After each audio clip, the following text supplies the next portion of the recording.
लाल रंग के subscribe button दबा दही। भोजपुरी दुनिया के नए से नया खबर पावे खातिर एकदम फ्री में, और घंटी वाला बटन दबा दही, जैसे रउआ लोग के खबर सबसे पहले मिली। नमस्कार भोजपुरी भाई लोग, रउआ लोग के अपन अनमोल भोजपुरी चैनल में बहुत बहुत स्वागत बता। भाई लोग अभी तक अनमोल भोजपुरी के रउआ लोग सब्सक्राइब नहीं कीजिए, कैले तो सब्सक्राइब कर ली, जैसे रउआ लोग के भोजपुरी दुनिया के नया से नया खबर मिलत रहे एकदम फ्री में। तो भाई लोग रउआ लोग के आज के वीडियो में बतावे जा रहा बन की भोजपुरी के सुपर स्टार गायक अभिनेता खेसारी लाल यादव जी के एगो अपकमिंग फिल्म काफी दिन से चर्चा में चल रहा बा। जी भाई लोग रउआ लोग बता दें, वो फिल्म के नाम है दबंग सरकार। तो भाई लोग वो फिल्म के रिलेटेड जानकारी अपने वीडियो में बतावे जा रहा बानी। तो भाई लोग फिल्म के जो जानकारी ई बा कि वो फिल्म के आज मुहूर्त संपन्न होखे वाला बा लखनऊ में, और साथ साथ ही फिल्म के शूटिंग भी चालू होगी, कहा कि भोजपुरी के अब तक के सबसे महंगा फिल्म बने जा रहा बा। तो भाई लोग रउआ लोग बना रहे जाए वीडियो के साथ, और रउआ लोग हम आगे के बात बता रहा बानी।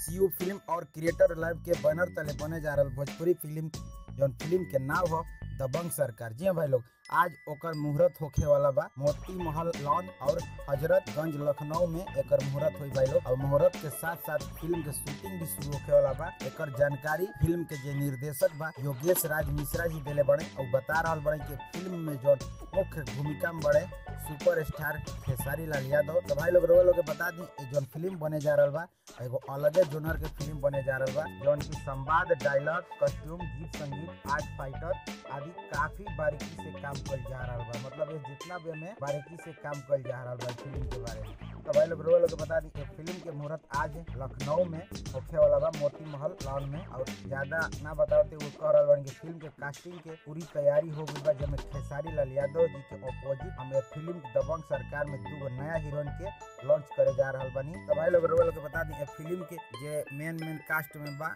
उनमें खेसारी लाल यादव जी बने, और 2 नया हीरोइन भैया जोना में आकांक्षा अवस्थी और दूसर का दीपिका त्रिपाठी। दोनों कमाल के एक्ट्रेस भैया, और उम्मीद करता नहीं कि ऑन स्क्रीन पर एक जना के जोड़ी काफी दर्शकन के पसंद आई। रउआ लोग बता दी फिल्म के खातिर अभी तक खेसारी लाल अपन 18 किलो वजन कम कर चुकल बने। अभी खेसारी लाल यादव जी के वजन 64 किलो बा।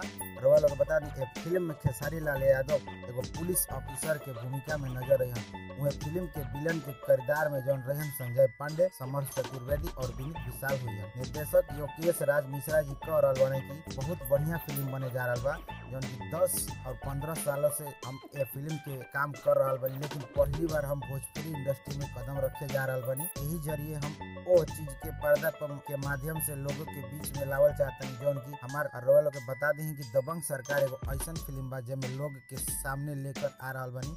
बहुत बढ़िया फिल्म बने जाई जब रउआ लोग के सामने लोग। तो भाई लोग रउआ लोग के बता दें कि भोजपुरी फिल्म दबंग सरकार के प्रोड्यूसर बने दीपक कुमार राहुल बोहरा, और लेखक बड़े मनोज पांडे, संगीतकार बने धनंजय मिश्रा, और को प्रोड्यूसर बने दिनेश तिवारी। फिल्म में खेसारी लाल यादव जी बड़े मेन भूमिका में, आकांक्षा अवस्थी और दीपिका त्रिपाठी जी बड़ी, और एकरा अलावा जयशंकर पांडे, सुभाष यादव, अनूप अरोरा, अनीता सहगल, आयुषी तिवारी, संदीप यादव आदि सब मुख्य भूमिका में नजर रही हैं। फिल्म के कोरियोग्राफर बड़े कानू मुखर्जी, अरुण राज, और डीओपी बड़े अमिताभ चंद्रा और रविंद्रनाथ गुरुजी। तो भाई लोग रउआ लोग के बता दी बहुत बढ़िया फिल्म बने जा रहा बा। फिल्म भोजपुरी के अब तक की बड़ फिल्म बने जा रहा बा, और सबसे महंगा खेसारी लाल के फिल्म बने जा रहा बा। तो भाई लोग रउआ लोग के वीडियो कैसा लागल, रउआ लोग के वीडियो के बारे में जरूर अपन कमेंट बॉक्स में कमेंट करम। बस रउआ लोग खातिर वीडियो में बस इतना ही, आगे के वीडियो में मुलाकात हुई, तब तक खातिर बना रही जा। धन्यवाद।